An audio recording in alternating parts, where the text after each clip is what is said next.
Je ne sais pas pour vous, mais moi, je me suis souvent posé la question d'où provient le bois qu'on retrouve sur les berges et sur les plages. On est ici à Rimouski, je vous encourage à aller vous balader sur les plages, mais d'où provient ce bois-là? Eh bien, naturellement et généralement, ce bois-là provient des cours d'eau, donc des rivières qui longent le fleuve Saint-Laurent, par exemple.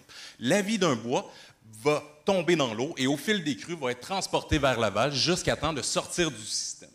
Dans le cadre de mon doctorat, on s'est attardé à une rivière qui ne répond pas à ce processus naturel-là. Et c'est le cas de la rivière Saint-Jean, près de Gaspé, où on retrouve un des plus gros embarques de bois morts au monde. Je peux me vanter d'avoir le plus gros embarque de bois au monde. Donc, c'est l'équivalent d'environ 15 000 cordes de bois de chauffage qui s'est accumulé depuis les années 60 dans le delta de la rivière Saint-Jean. En termes de superficie, imaginez-vous 2 terrains de football canadien fois ma hauteur en termes de superficie qui s'est accumulée depuis les années 60. L'intérêt de la rivière Saint-Jean, on avait 2 questions. Premièrement, est-ce naturel d'avoir un embarque aussi majestueux dans la rivière Saint-Jean? Et deuxièmement, est-ce qu'on peut utiliser cette rivière-là pour développer et estimer des volumes de bois qui sont produits annuellement? C'est à ce moment-là où on a décidé d'appliquer une analyse par bilan ligneux. Donc, par bilan ligneux, on entend d'estimer les volumes qui sont produits annuellement et sur une période plus grande, donc d'estimer les volumes produits à l'aide d'images aériennes et satellites, afin d'estimer annuellement les volumes de bois qui tombent dans le cours d'eau.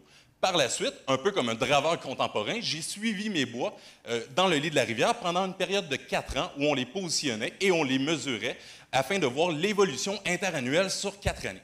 Et finalement, au niveau du delta même, on a travaillé avec des photos aériennes et satellites afin de reconstruire le patron de formation de l'embarque depuis les années 60.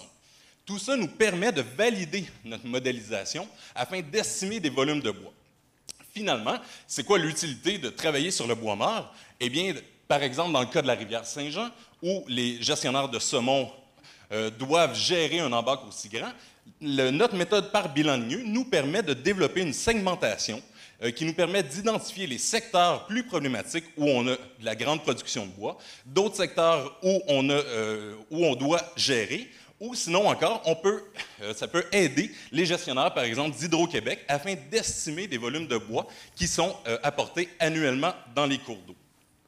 Donc, l'embarque de la rivière Saint-Jean, quoique inhabituel en termes de grosseur, comme vous pouvez voir, donc les arbres ne peuvent plus se rendre jusqu'à la mer, malgré son côté inhabituel et un peu gigantesque, est un cas d'un embarque naturel qui est produit par l'érosion des berges, naturellement, sans aucune intervention de l'humain. Merci beaucoup. Bravo!